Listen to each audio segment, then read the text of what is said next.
지난 주간에 저는 우리 교회 두 분 어른 목사님, 사모님들을 모시고 잠시 바닷가로 다녀왔습니다.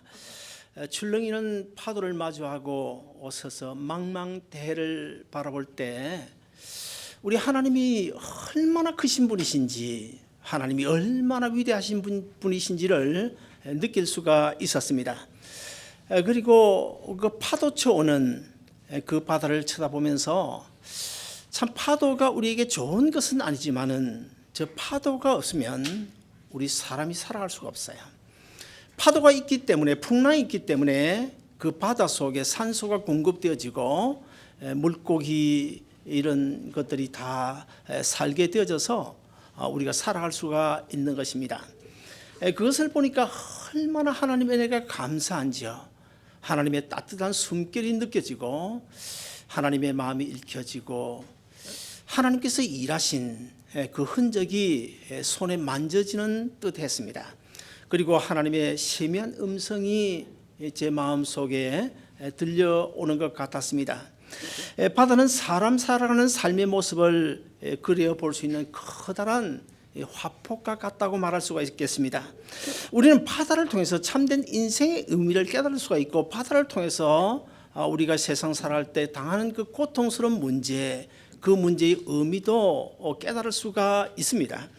망망대해에 떠다니는 인력편주를 바라보면, 요즘에 인력편주 그러면 우리 젊은 사람들은, 우리 형구 형제 같은 사람은 인력편주가 뭐지 잘 모르겠지만은 요즘으로 치면 아주 자그마한 그 배, 보트라고 해야 될까요? 조그마한 배. 이번에도 가보니까 이 보트가요 얼마나 작은지요. 고무 보트인데 딱 한 사람 타도록 이렇게 만들어 놨는데, 그걸 보면서 제가 저거 타고 가다가 괜찮을까, 그런 생각이 들어졌습니다. 우리가 그런 자그마한 보트 항해 가고 있는 그 인력편지를 보면 저것이 바로 내 자신임을 우리가 느낄 수가 있습니다. 넓은 바다 앞에 서면 내 자신이 얼마나 초라해지는지요, 얼마나 왜소해 보이는지요, 얼마나 우리 하나님의 위대하심, 얼마나 우리 하나님의 크심이 느껴지는지를 모릅니다. 오늘 본문을 보시면 시편 기자는 이 바다를 통해서 주권적인 하나님의 섭리를 노래하고 있습니다. 오늘 본문 23절 24절을 보시면, 선척을 바다에 띄우며 큰 물에서 일을 하는 자는 여호와의 행사와 그 기사를 바다에서 보나니. 여기 보면 큰 물에서 일을 하는 자는 무슨 말일까요? 하나님 없이 자기 힘대로 자기 능력대로 나 한번 잘 살아보겠다고 아둥바둥거리면서 살아가는 사람들을 지칭하고 있습니다. 여호와의 행사와 그 기사를 바다에서 보나니 무슨 뜻일까요? 내 멋대로 한번 잘 살아보려고 했지만은 그러나 어느 날 갑자기 내 삶을 덮쳐오는 큰 풍랑, 시련과 고통스러운 그런 문제 앞에서 하나님의 기사와 이적을 생각하지 않을 수가 없다는 것입니다. 그렇다면 하나님의 자녀된 우리는 지금도 여전히 살아계시고 내 삶 속에 구체적으로 간섭하고 계시고 나를 지켜보시고 계시는 그 하나님, 그 하분 하나님을 우리가 인정하고, 그분 하나님의 섭리를 인정하고, 그분 하나님의 주권적인 섭리를 찬양하며 그분 하나님께 기도하며 그분 하나님을 의지하면서 살아야 되지 않을까요? 사랑 여러분 어떻습니까? 이 시간 제가 한번 질문해 보겠습니다. 여러분의 남은 인생 30년이 되든지 40년이 되든지, 그러나 사실 그거 아무도 모릅니다. 나는 나이가 들었으니까 이제 얼마 안 남았지, 한 20년밖에 못 살겠지, 그렇지 않습니다. 나는 젊기 때문에 앞으로 50년은 너끈히 살 거야, 정말 그럴까요? 그것도 몰라요. 지난 화요일 제가 잘 아는 어떤 분의 그 아내 되시는 분이 50대 중반입니다. 정확한 나이는 모르겠고요. 그분이 허리도 좋지 않고 몸이 좋지 않아서 병원에 가서 주사를 맞고 병원 그 침대에 누워 있다가 하룻밤을 잤어요. 하루 있다가 가라고 그래서 그 하룻밤 자고 그 다음날 그냥 거뜬히 일어나서 퇴원하려고, 또 병원에서 퇴원하라고 그러니까 퇴원하려고 이 침대에서 일어나서 화장실 다녀와서 이제 병원 문을 나와서 집으로 퇴원해 오려고 하는데, 일어나다가 그냥 정신을 잃고 쓰러졌는데 이 머리가 바닥에 부딪혀 가지고 뇌가 손상을 입어서 어제까지 5일째 지금 혼수 상태로 일어나지 못하고 있습니다. 정말 몰라요. 건강하다고 큰 소리 칠 것 없어요. 나는 연약하다고 너무 괴로워할 필요도 없습니다. 여러분, 제가 한번 물어볼까요? 여러분의 남은 인생 어느 정도를 보고 살아가고 계십니까? 내 남은 인생이 30년이다. 그러면 여러분 한 15년 정도는 내가 어떻게 살아가게 될 것인지 여러분 눈에 보이십니까? 아니면 절반은요, 절반. 또 3분의 1은요, 3분의 1. 아니면 6개월, 3개월 후에 내 인생이 어떻게 될지 여러분 봐집니까? 성경은 우리가 내 인생에도 불구하고 내일 내가 어떤 형편에 처하게 될지를 모르겠다고 분명히 말씀하고 있는데, 야고보서 4장 14절에 보시면 내일 일을 너희가 알지 못하는도다. 너희 생명이 무엇이뇨? 너희는 잠깐 보이다가 없어진 안개니라. 사람이 한번 죽을 고비를 겪고 나면 그때부터 세상을 바라보는 눈이 달라지게 됩니다. 그때부터는 인생관이 완전히 달라지게 돼요. 지금까지는 내가 내 인생의 주인이다 그렇게 생각하고 살았지만은 한번 죽을 고비를 넘기고 나면 그때서야 아이고, 내 인생 내가 주인이 아니구나, 내 인생의 주인이 따로 있구나, 그분이 바로 하나님이시구나 라는 사실을 느낄 수가 있는 것입니다. 우리는 히스기야를 잘 압니다. 히스기야가 죽을 병에 걸렸다가 하나님의 은혜로 다시 살아나서 15년의 생명을 연장받게 됩니다. 그때 히스기야는 완전히 인생관이 달라졌어요. 이사야서 38장에 보시면 히스기야는 남은 인생 내가 어떻게 살아야지 이런 다짐을 하면서 이런 고백을 노래를 하고 있습니다. 자기를 포함해서 이 땅에 살아가는 모든 인생, 그 인생을 배틀에서 짜여지고 있는 배에 비유를 해가지고 이런 노래를 하고 있습니다.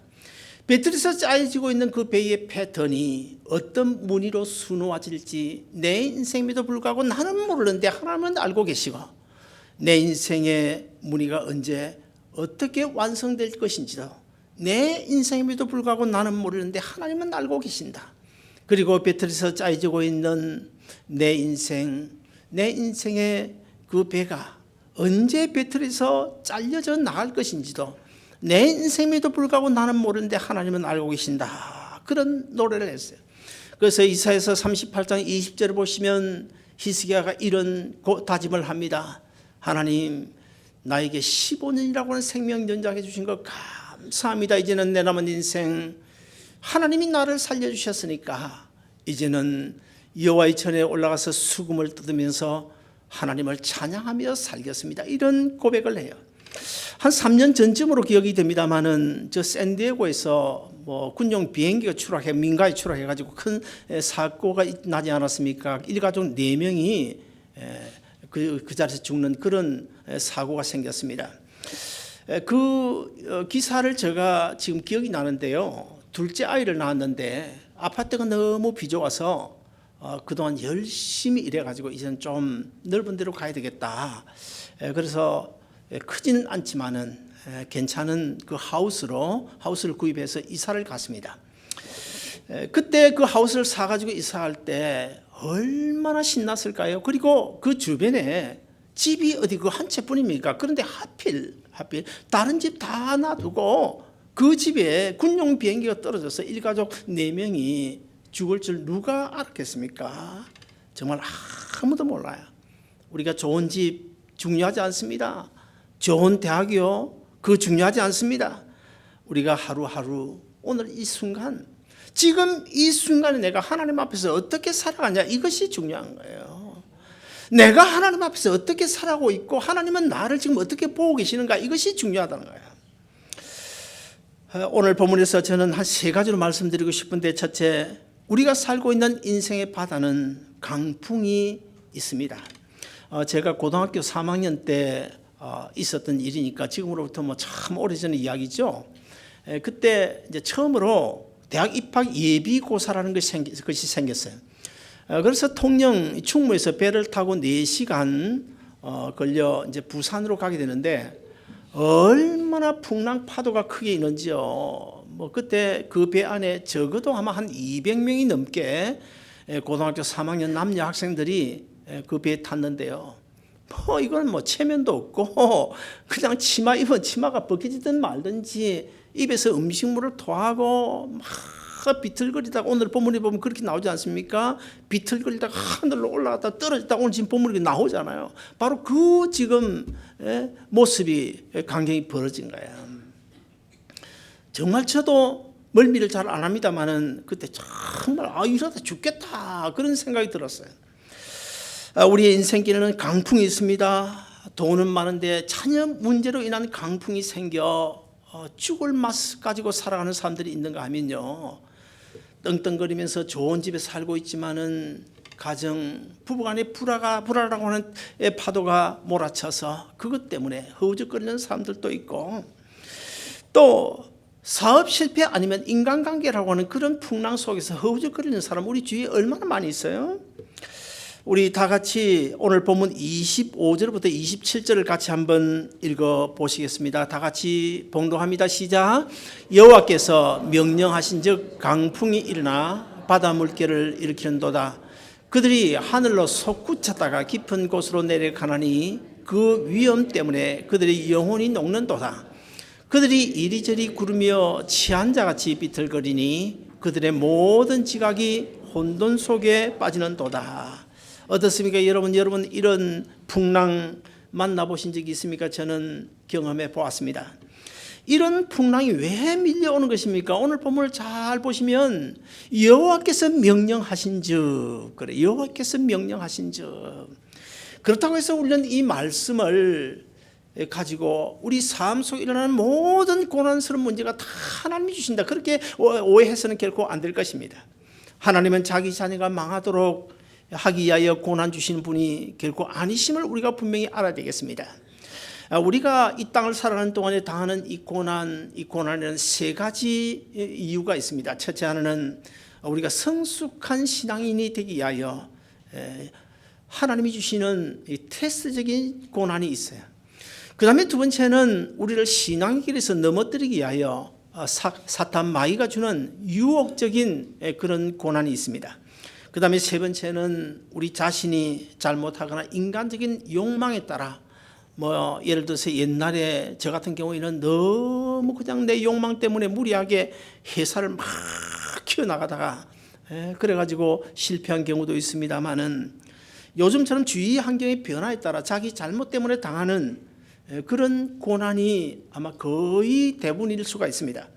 그런데 문제는 하나님이 주시는 고난이든 아니면 사탄 마귀가 주는 고난이든 아니면 내가 내 장깨로 아니면 내 욕심 때문에 당하는 고난이든 간에 이런 모든 고난이 하나님의 손에 붙잡히면 자기 자녀인 우리를 시험하는 도구가 될 수 있다는 것입니다.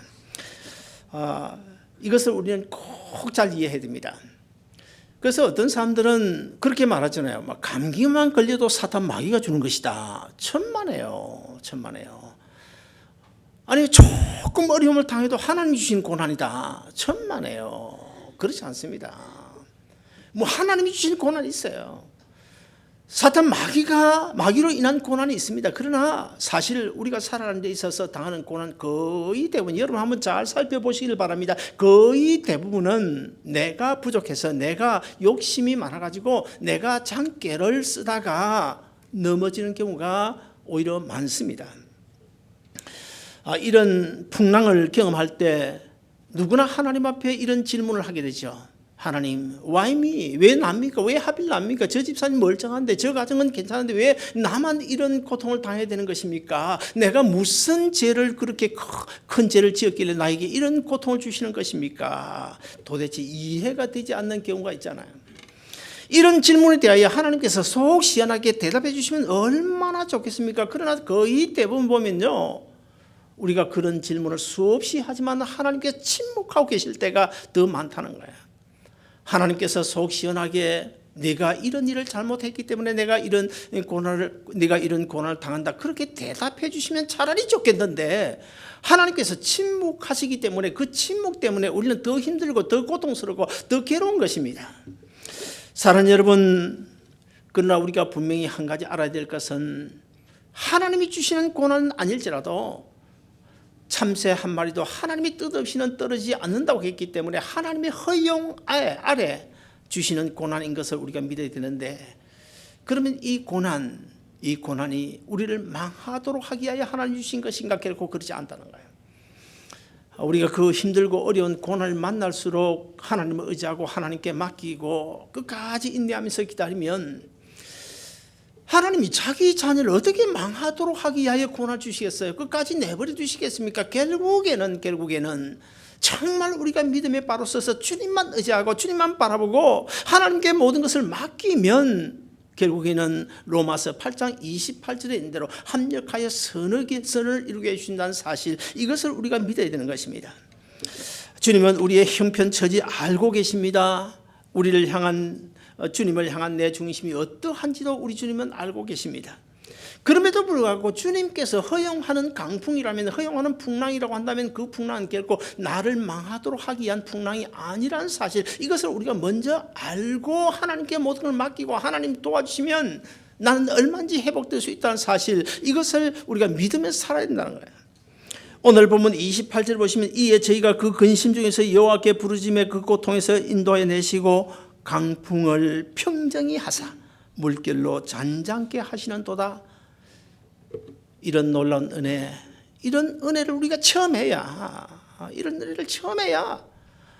앞으로 더 다가오는 그 많은 고난 이길 수가 있죠.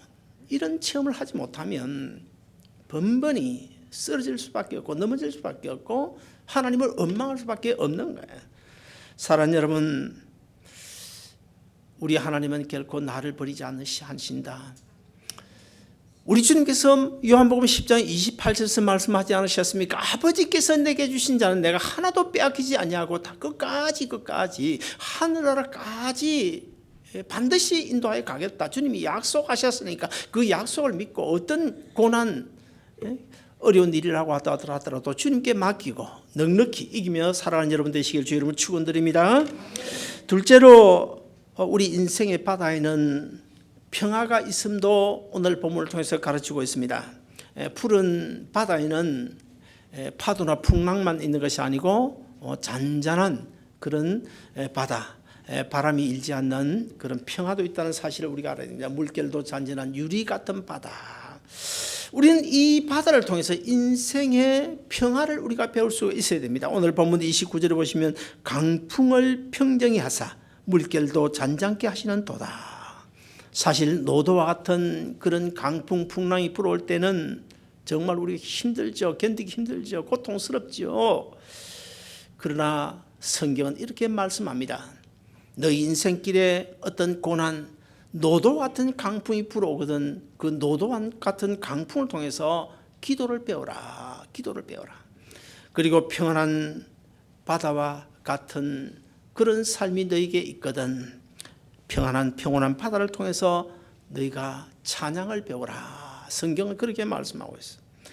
살벌하리만치 사나운 풍랑이 불어오는 우리의 인생의 바다, 내 인생의 바다를 평온하게 할 수 있는 것은 먼저 우리 입장에서는 하나님께 간절히 부르짖는 것밖에 없고, 내가 간절히 하나님 앞에 부르짖을 때에 오늘 본문에 보시면 하나님께서 그 풍랑을 평정케 해주신다, 평온케 해주신다고 약속하고 있습니다. 사랑하는 여러분, 이 놀라운 은혜, 이 놀라운 축복의 말씀을 꼭 믿고 끝까지 하나님 내 삶, 내가 지금 어떤 형편에 처했는지 주님 아시죠? 주님 보고 계시죠? 주님 듣고 계시죠? 주님 알고 계시죠? 주님 내 신음소리 듣고 계시죠? 그렇다면 주님 어서 속히 이 풍랑이 지나가게 하시고 잔잔한 유리 같은 바다, 그런 내 인생 되게 하셔서 하나님 찬양하며 살게 해 주옵소서 하고 기도하는 여러분 되시기를 주의 이름으로 축원드립니다.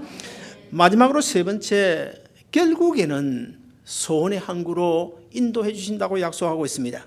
오늘 본문 30절을 보시면 저희가 평안함을 인하여 기뻐하는 중에 여호와께서 저희를 소원의 항구로 인도하여 주시는도다. 오늘 이 시편 107편의 배경을 우리가 좀 살펴보면 이 시편 107편을 왜 기록했을까? 왜 이런 본문을 기록했을까? 그 당시에 이스라엘 백성들이 바벨론에 포로로 잡혀가 있었습니다. 그런데 하나님께서 이미 예언을 하셨어요. 70년 포로 생활이 끝나면 고국인 예루살렘으로 돌아가게 해주겠다고 하나님께서 분명히 선지자를 통해서 약속하셨습니다.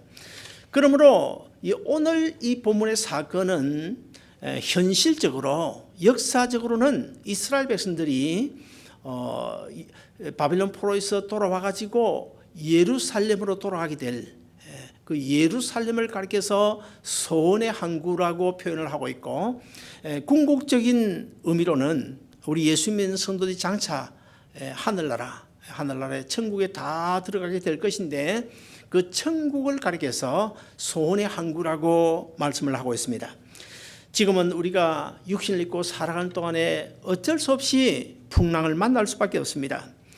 그러나 정말 주님께서 여러분과 함께 계신다면, 여러분과 함께 동행하신다면 지금 잠깐 풍랑이 있을지라도 3개월, 6개월, 1년, 2년, 3년 지나면 반드시 우리 주님께서 그 풍랑을 평정케 해주시고 우리의 인생길에 평온을 허락하여 주신다는 사실을 꼭 믿고 끝까지 인내함으로 소원의 항구인 천국의 소망의 따뜻을 내리는 여러분 되시기를 주의 이름으로 축원합니다.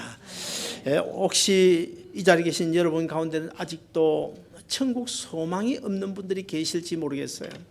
천국 소망이 없으면 조그만 어려움이라도 견디지를 못합니다. 금방 낙심하고 좌절할 수밖에 없어요.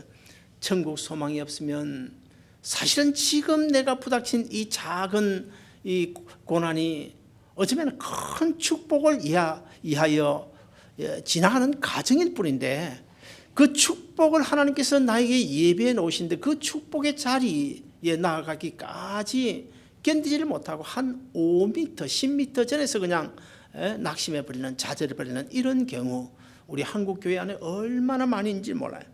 그러므로 우리가 가진 성경은 늘 하는 이야기가 인내를 강조해요. 소망도 인내, 믿음도 인내, 봉사도 인내, 헌신도 인내.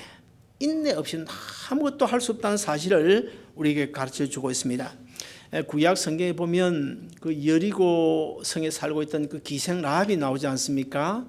근데 이 기생 라합이 사실 그 자기 나라, 자기 민족을 배신하지 않습니까? 두 정탐꾼을 이제 고발을 해서 잡혀가도록 해야 그 여리고 주민의 한 사람으로서 합당한 일인데, 고발을 하지 않냐고 오히려 숨겨주잖아요. 그러면서 자기 민족을 배신하고 그 자기 여리고 나라 왕을 배신하지 않습니까? 자, 그러면 이 기생 라합이 왜 자기 민족을 배신해 가면서까지, 자기 왕을 배신해 가면서까지 그 정탐꾼들을 숨겨준 것일까? 그것은 바로 내일의 소망 때문에 오직 하나밖에 없는 목숨, 그 목숨을 담보하고 그들을 구해주게 됩니다. 그래서 기생 라합은 그 정탐꾼들을 숨겨주는 그 사건 속에서, 그 사건을 통해서 세상 나라에서 하나님 나라로 이민을 가는, 망명을 하는 그런 사건이라고 우리가 볼 수가 있겠죠. 그리고 사렙다 과부가 내일의 소망을 믿고 오늘의 조금밖에 남지 않은 그 가루, 그 기름 가지고 떡 구워서 이제 아들과 함께 먹고 죽으려고 작정하고 있는데, 엘리야 선지자가 나서 그건 나에게 먼저 대접하라고. 사실 그거 가능합니까? 여러분, 제가 이렇게 자꾸 물으면 여러분 예라고 대답은 하겠지만은 실제는 아마 어려울 거예요. 실제는 어려울 거예요. 그럼에도 불구하고 이 사렙다 과부는 자기하고 자기 아들 먹지 않냐고 그 빵을 먼저 구워 가지고 하나님의 종인 엘리야를 대접했다. 어떻게 그렇게 할 수 있을까요? 내일의 소망 때문에, 내일의 소망이 있었기 때문에. 내가 이 떡 구워서 내가 먹지 않냐고, 내 아들 주지 않냐고 주의 종을 대접하면 하나님께서 축복해 주실 것이라고 하는 그 내일의 소망, 하나님의 약속을 바라봤기 때문에 그렇게 할 수 있었던 것입니다. 사랑하는 여러분, 부모 형제가 기다리고 있는 고향, 이 고향길을 갈 때는요, 요즘에 뭐 걸어가는 사람이 있습니까? 다 차 타고 가지만은 옛날에는 뭐 20리, 30리 길을 걸어서 고향 가지 않습니까? 근데 부모가 살고 있는 그 고향길, 고향 가는 길이라고 해서 다 꽃밭길은 아니거든요. 돌짝밭길도 있고 아니면 또 흙탕물이 튀기는 좋지 않은 그런 험한 길도 있지 않습니까? 사실 그 길 걸어가면요 힘들고 고통스러워요. 그럼에도 불구하고 사실 힘들지 않아요. 힘들지 않아요. 왜 힘들지 않습니까? 내 사랑하는 부모 형제가 기다리고 있는 곳이기 때문에 힘들지가 않아요. 사랑하는 여러분, 이와 같이 우리의 본향 가는 길 또한 똑같습니다. 나에게 영원한 생명 주신 우리 주님이 기다리고 계신 그곳, 그 본향, 정말 우리가 천국 소망으로 살아가면 주어진 삶이 조금 힘들고 어렵더라도 힘들게 못 느껴요. 사실 교인들 중에도 그렇지 않습니까? 어떤 사람은 형편이 내가 볼 때는 참 넉넉한데요, 참 괜찮아 보이는데 별것 아닌 문제 가지고 전전긍긍하는 사람 있잖아요. 그러나 어떤 사람은 정말 내가 봐도 잘은 몰라도 참 정말 살맛이 나지 않을 것 같은데 그런 형편에도 불구하고 주님을 위해서라면 시간도 아끼지 않냐고 물질도 아끼지 않냐고 그냥 감사하면서 웃으면서 봉사와 헌신하는 것을 볼 때 그 두 분의 차이점이 뭘까요? 내일의 소망을 가지고 있나 소망이 없나, 그 차이라고 저는 봅니다. 사랑하는 여러분, 조금 후에 우리가 찬송하겠지만은 이런 찬송 우리가 잘 알잖아요. 고요한 바다로 저 천국 향할 때 주 내게 순풍 주시니 참 감사합니다. 큰 물결 일어나 나 쉬지 못하나 이 풍랑 인연하여서 더 빨리 갑니다. 하나님께서 내 인생의 바다를 고요하게 평안 주시면 그냥 편안하게 잘 갈 수 있잖아요. 바다에서 이제 돛을 달고 가는 그 배를 여러분 타보신 적 있습니까? 저는 타봤어요. 어릴 때. 그 돛담배를 타보면요, 날씨가 좋은 날에는 걱정은 없어요. 물에 빠져 죽을 그런 걱정은 없어요. 그런데 단지 빨리 가지를 못합니다. 바람이 불어야 빨리 가는데 빨리 가지 못해요. 그러나 평안해요. 걱정은 없어요. 반면에 거센 바람이 불어오거나 아니면 풍랑이 일면 참 두려워요. 굉장히 두렵습니다. 힘듭니다. 그럼에도 우리가 그 돛이요 바람을 타고 풍랑을 타고요 거슬러 가는데 얼마나 빠르게 간지 아십니까? 저는 그래서 이 찬송 참 가사를 잘 지었다. 고요한 바다로 저 천국 향할 때 내게 순풍 주시니 참 감사합니다. 큰 물결 일어나 나 쉬지 못하나 이 풍랑 인연하여서 바람이 불면 더 빨리 갈 수 있듯이 우리 예수 믿는 성도들은 그냥 별일 없이 아주 순탄하게 이렇게 살아가는 사람들 있잖아요. 그런 사람이요 인생을 살면서 순탄하면요 지갑에 돈 몇백 불이라도 그냥 넉넉하게 들어있고 은행에 잔고가 몇만 불 들어있으면요 자연히 주님과는 멀어지게 되어 있습니다. 힘들고 어렵고 괴롭고 답답하고 돈 참 잔고가 없어야 하나님께 기도하고요 겸손해지고요 낮아지고요 주님을 의지하게 되고요 하나님의 은혜를 사모하고 축복을 사모하게 되죠. 있으면요 나태해지게 돼 있어요. 사랑하는 여러분, 우리가 고해 같은 인생의 바다를 항해할 때 우리 하나님은 전능하신 분이시기 때문에 내가 아무리 힘들고 어려운 그런 풍랑만도 우리 하나님이 하시고자 하시면 나를 구해줄 수 있는 능력이 있게 계신 분이시기 때문에 우리가 끝까지 인내하면서 주님만 의지하면 하나님께서 오늘 본문에 보니까 뭐라고 말씀합니까? 풍랑을 평정히 하사. 아무리 풍랑이 세게 불어도 그 풍랑을 평정시킨다는 거야. 잔잔한 유리바다 같은 바다가 될도록 평정시켜주시는 분이 하나님이시다. 그렇다고 한다면 그 주님 의지하고 오늘 이 시간 이후로 우리의 남은 인생 걸어가는 동안에 천국 가는 길에서 진리의 길에서 믿음의 길에서 구원의 길에서 우리 아름다운 동산교회 성도들만은 한 사람도 나고자 없이 끝까지 소망의 소원의 항구에 무사히 도달하는 저와 여러분 다 되시기를 주님의 이름으로 축원드립니다.